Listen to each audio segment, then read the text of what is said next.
एक ढोबळी मिरची घ्यायची, तिचे चांगले कट करून घ्यायची आणि त्यातलं बीग बाजूला काढून टाकायचं की जेणेकरून ते टसटस लागणार नाही.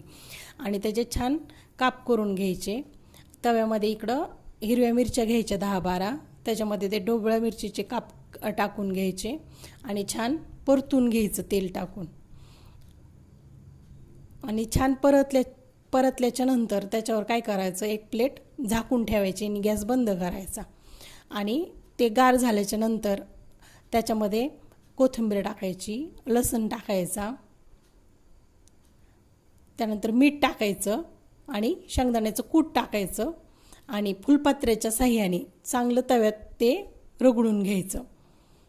आपला ढोबळी मिरचीचा ठेचा तयार. आणि सोबत कांदा तर पाहिजेच.